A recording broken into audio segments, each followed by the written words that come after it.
I said, if it works on Alex, then hello, it could work on anyone else, right? And then he's like, yeah, try it in a game. That was the year when I just kept on scoring. You've also had a lot of hat tricks. I think you're top actually in the WSL, just beating Viv, your teammate. So when you're on the pitch and you've scored 2 goals, are you going, I want that hat trick? You're not getting subbed off at that moment. No, as a striker, you don't want that. You're at 2. 100 more is a push, but it's not impossible. But yeah, the more games I play, let's see how far I can get. Bunny, 100 goals for Manchester City. Incredible achievement. How does it feel? Feels good, to be fair. When I just joined the club, I just wanted to help the team as much as possible. So to be able to hit this milestone, yeah, it's a wonderful feeling. This is your 5th season at Manchester City now, and you've broke so many records along the way. Would you have envisioned when you signed for the club that this was how it was going to be? No, for me, it's just that, like, my friends always tell me that sometimes I tend to focus too much on the next thing, that I don't actually sit back and look at whatever I've achieved in the past is always, okay, that game's done, I have to do this, the next one. So I think, yeah, when I came here, my ultimate goal was just to help the team as much as possible in whatever way. To be here to say that, I've broken a lot of records, it's a good feeling. Oh, it's incredible. I mean, I was a striker back in the day myself, and I know how difficult it is to score goals, but the numbers that you get is incredible. I just think, and the amount of achievements that you've picked up along the way, back-to-back Golden Boots. I actually read something about you the other day, and it said that you didn't realise last year that you was even up for leading goal scorer, and I'm like, how? You strike me as someone that knows every single tally. And because I was so gutted last year that I was out for the season with my injury. So I'm just like, okay, like my goal was just getting back healthy, and then the last game I was out on the pitch, and I think Hempo got most assists, and I was like, come on, bro, yeah, and then I heard my name, and I'm looking around like, wait, did I? Because I know the last time this was like, what, February? The last thing I knew I was on 12, and wow. I was just like, there's absolutely no way this is true. So then I looked at Chidi, and Chidi gave me a thumbs up, and I'm like, hey, I'm gonna take it. Hello.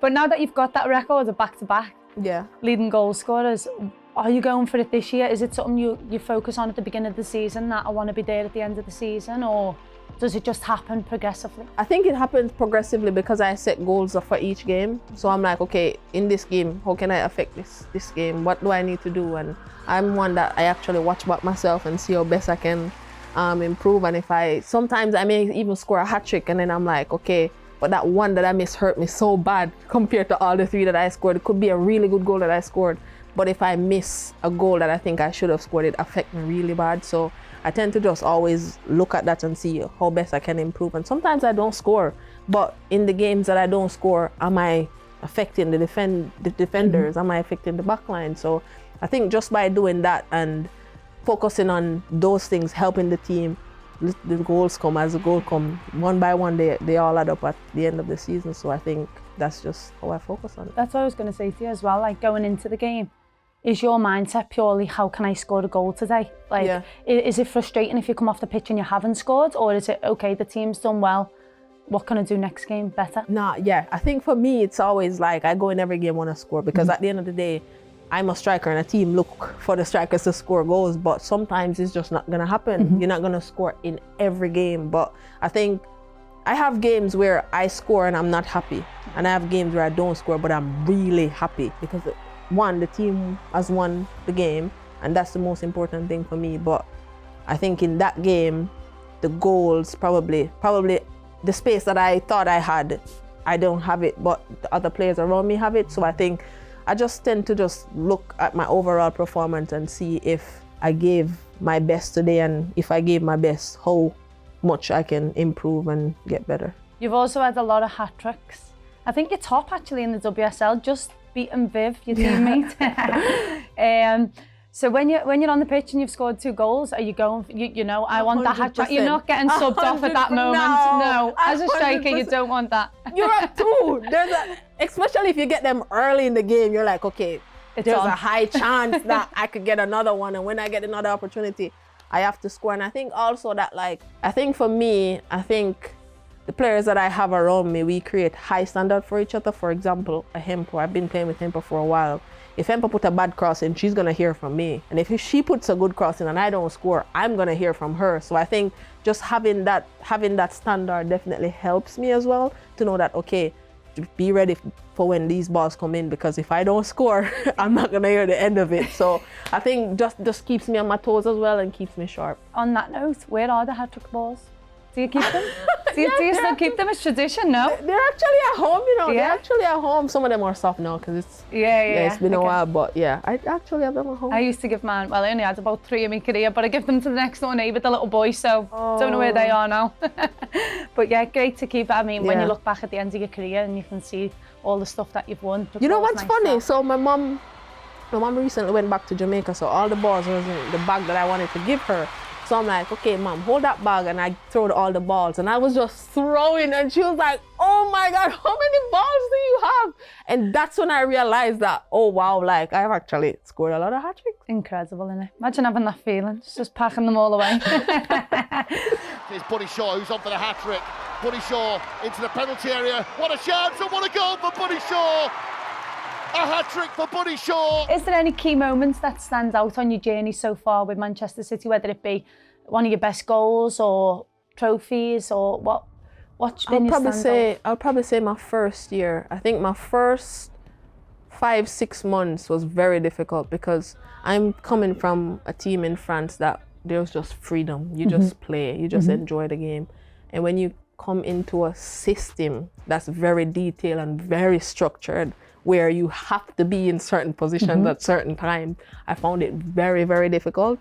And I remember Raheem was here at the time, and I remember I called him and I said, I think I made one of the worst decisions of coming here because I am struggling. I used to cry because I'm like, I cannot get this right. Like, sometimes I should be able to show for the ball and I'm running away. So I was all over the place. And then I was walking back one day and Lucy ran up to me and she was like, hey, is everything okay? And I'm like playing it off like, yeah, I'm fine. Like, what we on? And she was like, you don't seem happy. And I'm like, and then that moment I told her, I said, I don't think the system is suiting me. Like, it's not working. It's too rigid and we're just all stuck in places and I don't know where to go. And she was just like, I played against you in France, just play your game. Like, yes, I understand that it's a system, but when you get the ball, just go and do your thing. And then Christmas hit, went back home, spoke to Raheem again. He just told me that, look, like, and he gave me an experience when he left from Liverpool, came here, it was difficult for him as well. And he gave me a few pointers and then January hit. And I was just like, you know what, like, I have nothing to lose. It's my first year. I'm just gonna play and I'm just gonna enjoy it. And then started feeling a lot better. And then we won the County Cup that year. And then from that moment on, I felt the difference. Like, you know what, I'm just gonna play my game. Of course, I'm gonna follow certain instructions, but when I'm in certain moments, I'm just gonna do what got me here. And I think from that moment, I'll definitely say winning that trophy, and in the second season, I just crack on from then. So I remember that moment very, very vividly. I can so resonate with every single word you've just said, because I went from Everton to Manchester City. I was actually a number 9 throughout my career, but I also played on the left a lot.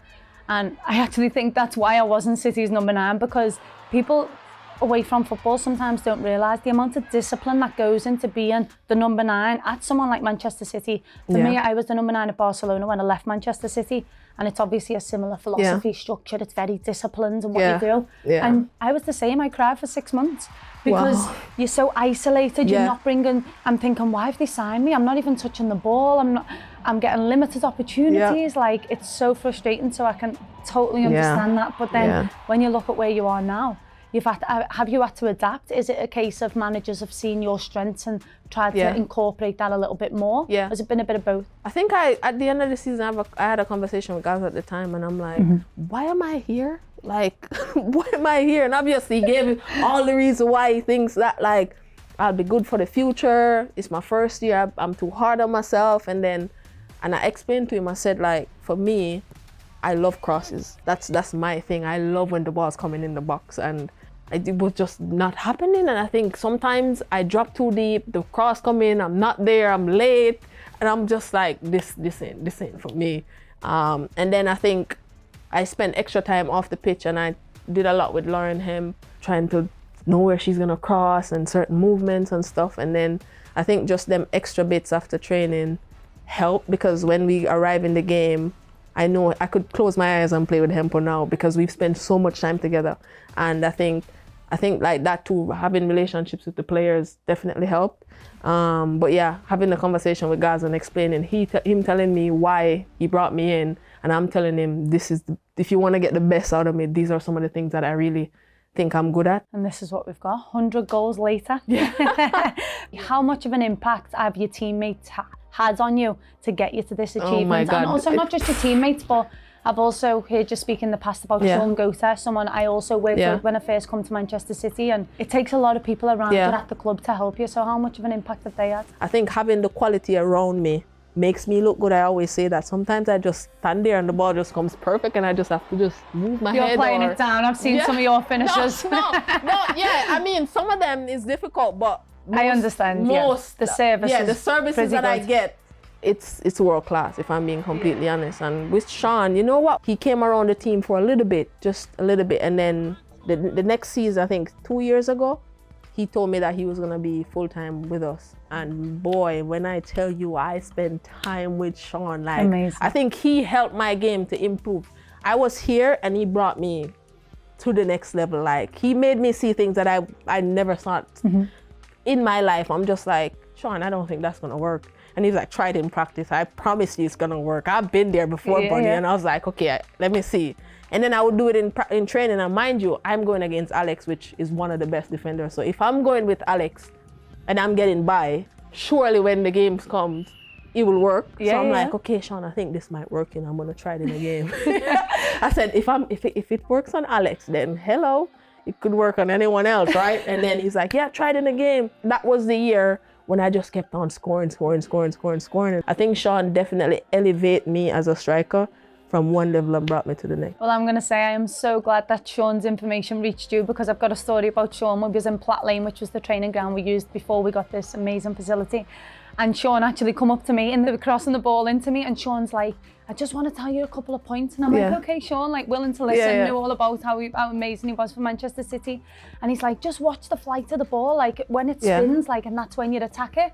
Bunny, that was wasted on me. I am the worst header in the game. So I am so glad that the information found you, because I mean, the impact that initially when he used to, for example, he used to say, start behind. I'm not gonna say everything because that's my sauce, you know? Yeah. But he would tell me something and I'm like, Shaun, that I don't know about that, you know? And he's like, okay, just listen to me and try.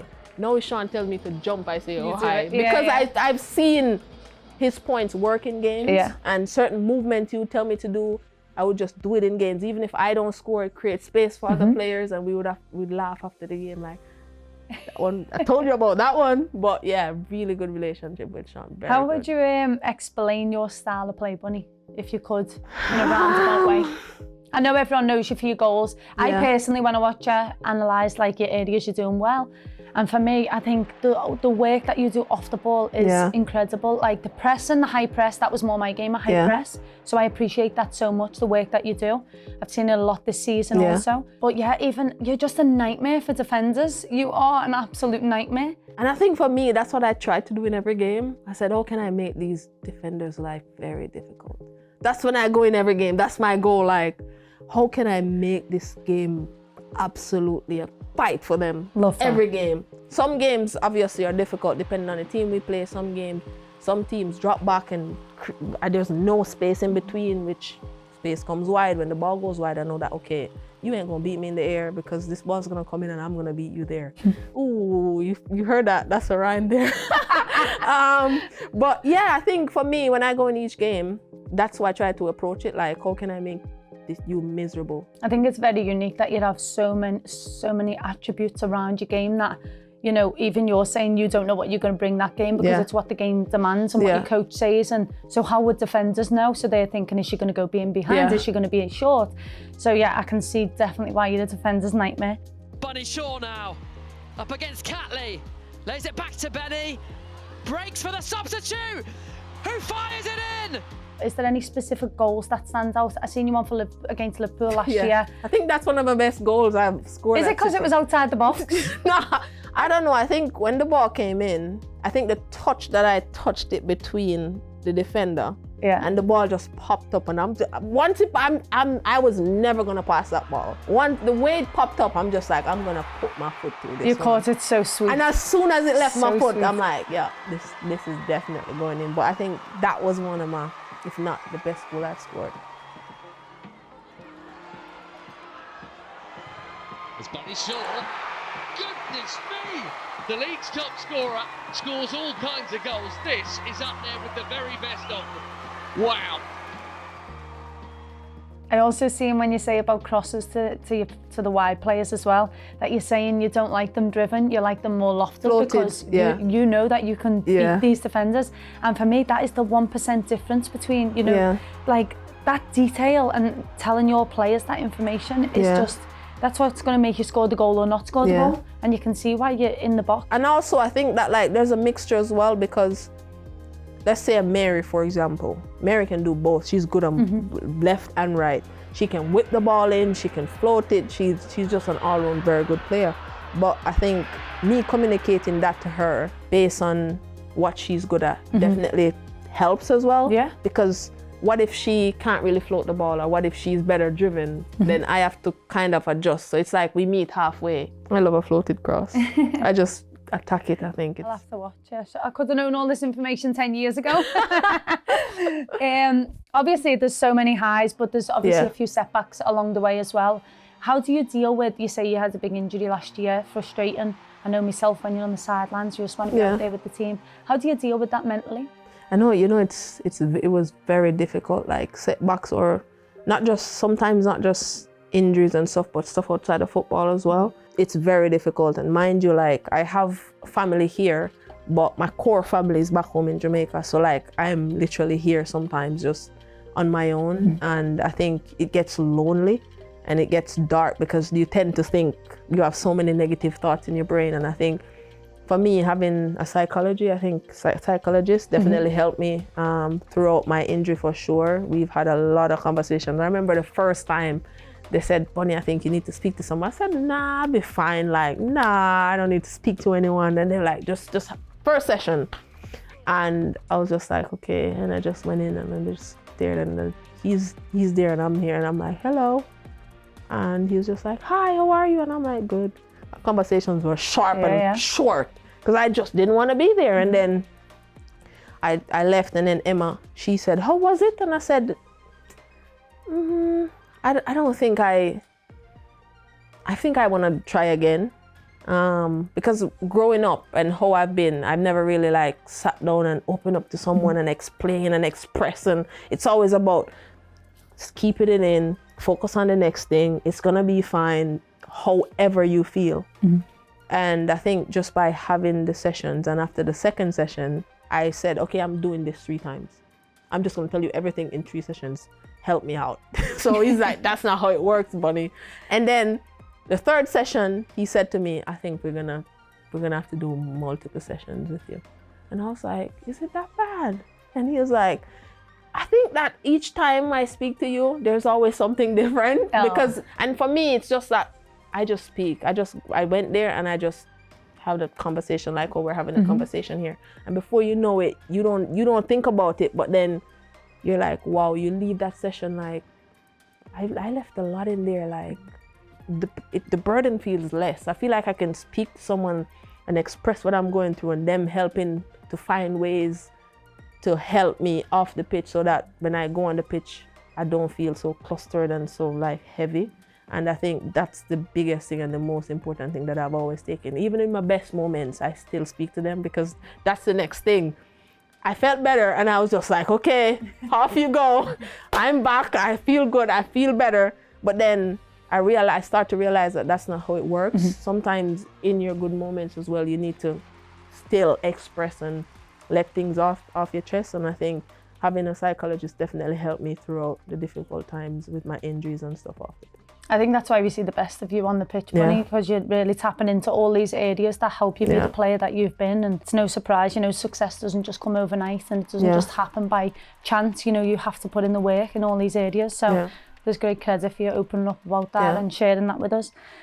So Bunny, what is next? You were only 28 More goals, at trying Manchester to City. achieve as much as I can with this wonderful club of mine. The sky is the limit, and I cannot wait to see what the future holds for not just me, but for this beautiful club. 100 more? 100 more is a push, but it's not impossible. But yeah, the more games I play, let's see how far I can get. Well, you've set the bar now, Bunny, and you've been absolutely fantastic so far. It's been a pleasure to talk with you today, and I hope this continues. So good luck for the rest of the season and the rest of your time at Manchester City. Thank you. Miedemar, Shaw in the middle. First time ball in. Here is Bunny Shaw! And Bunny Shaw gets a goal! And it's a landmark goal for Bunny Shaw! Take a moment to enjoy this special landmark. Bunny Shaw is a Manchester City Centurion